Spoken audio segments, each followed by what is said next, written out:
Welcome back to News 3 today at 11. May marks AAPI Heritage Month, a time to recognize and celebrate the rich history, culture, and contributions of people of Asian and Pacific Island descent, acknowledging their diverse communities within the AAPI umbrella. Now, on the first of the month, the City of Savannah's Asian American and Pacific Islander Task Force, in partnership with the Office of Multicultural Affairs at Georgia Southern University, will host the Echoes of the East Festival. Whitney Gilliard, she wears many hats in our community, including chair of the AAPI Task Force. She joins us now with more. Thank you so much for being here. There are so many things that you do, so many good things you do in our community.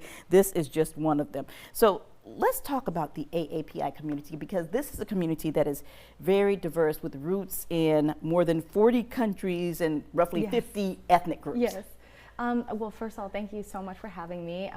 Our task force, the mission is to bridge the gaps between all of, our communities and all of the different nationalities within AAPI. So our hopes is that whenever we have our AAPI, festival, that we are bridging everybody together, all the business owners, all the students, and raising awareness. That is the goal. And letting people know that you're not a monolith. That's right. None of us are, right? That's right. That's right. So let's talk about the history of the celebration, because it commemorates two significant dates in Asian American history.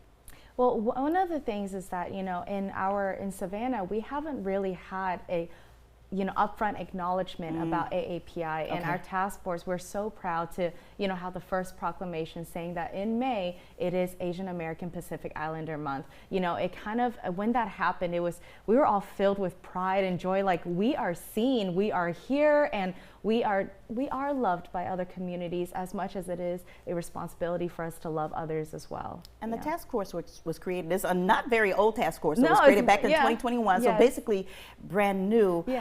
When this task force was formed, how did it make you feel personally? Well, first of all, when I was asked to be the chairwoman, I was like, are you sure? Are you sure? But it brings a staple to our community, and I have a lot of honor, a lot of pride in, being able to be the champion for all of our, Asian aunties and uncles, and, letting other people know that, sometimes when we hear Asian, we think Chinese, but the Indian community is here, the Hawaiian community is here. So it's, to me, it is a personal milestone, and to the community, it's a historic milestone. So we're very proud. Since its formation, what types of things have you done in the community, and what issues do you think that you still need to tackle?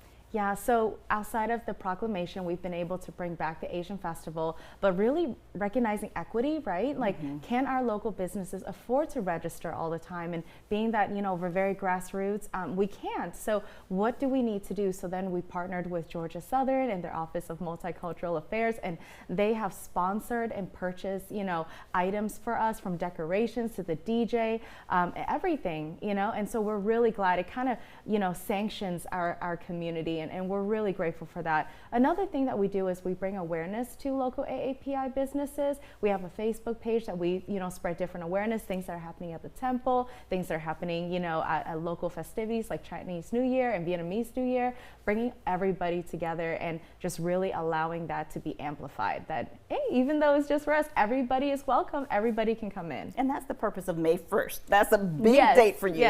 Tell us about what we can expect. Well, May 1st, we're going to have a lot of vendors. So already we have over 10, and you're talking about a small little campus area. So it's going to be a lot of fun. We have performers anywhere from the Indian community doing dancing to Japanese solos to lion dancing. If anybody you guys haven't seen it, you need to go and see it.